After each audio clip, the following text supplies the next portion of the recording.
Today a somewhat shocking announcement came out of Chicago where prosecutors decided that they are dropping all charges against Jussie Smollett related to his staged attack early this year.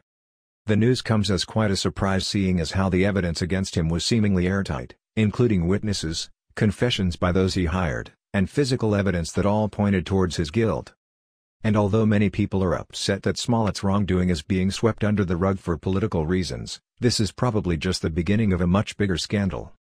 Going back to the early days of the investigation, I wrote an article that suggested Kamala Harris' connection to Jussie Smollett was much more than just circumstantial in regards to the hoax.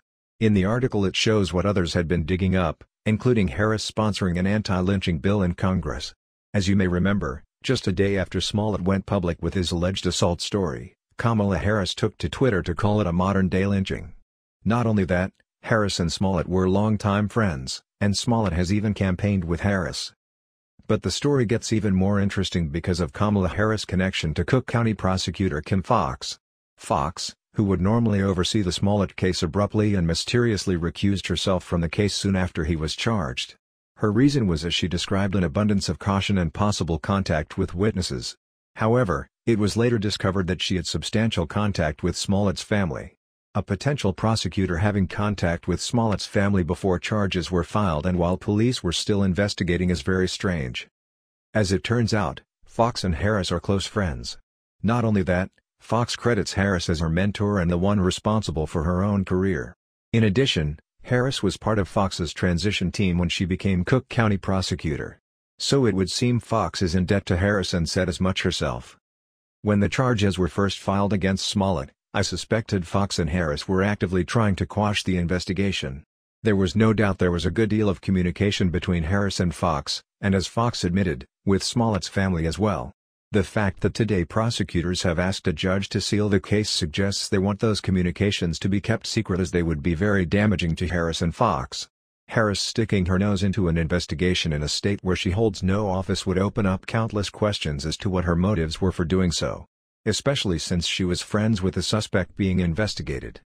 However, before charges were even filed against Smollett, Foxx and her team were trying to get the case moved to the FBI. This is very significant and it brings up a point I believe many people are missing. It seems the same people who have now dropped the charges against Smollett and asked the case to be sealed are the same ones who asked for the FBI to handle the case. The same people with close ties and communication with Harris. This suggests that they knew once the case was in the hands of the FBI, they could make it go away.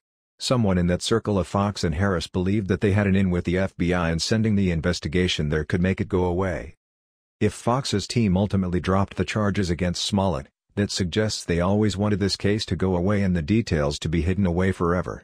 If they felt the FBI was going to do an honest investigation, there is no reason they would want it handed over to them, as they already knew the evidence against Smollett was very solid. The only reason they would have wanted things moved to the FBI is because Harris advised them that the FBI could make it go away. Going back to Foxx's recusal, I suggested the reason was because she didn't want to become part of the case.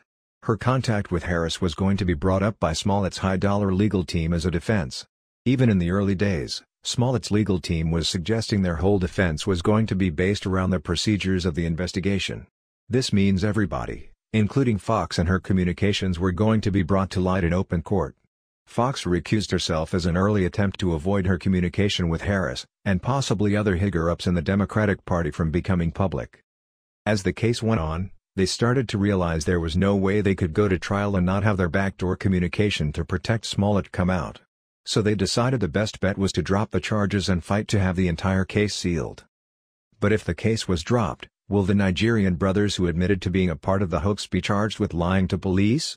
If what they said was a lie, they should be charged. If what they said was true, prosecutors should not drop the charges against Smollett because an obvious crime took place. We must also look at Smollett himself. He is neither wealthy enough nor famous enough to have used his position or wealth to have 16 felony charges dropped and expunged from his record before even going to trial. Some in the media are trying to portray this as a case of two systems of justice, one for the rich and one for the rest of us. However, Smollett is not a part of that elite group who can circumvent the judicial system. He simply isn't rich or famous enough.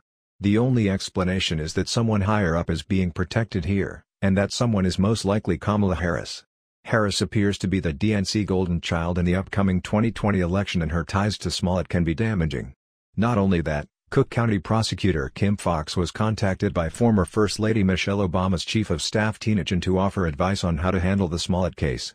So here we have evidence of highly connected members of the Democratic Party actively engaging in trying to steer the Smollett investigation while it was ongoing. Based on social media reaction, a majority of Americans seem angry at what transpired today in regards to the Smollett case. But I feel this isn't the end of the story at all, and in fact it's just the beginning of something much bigger.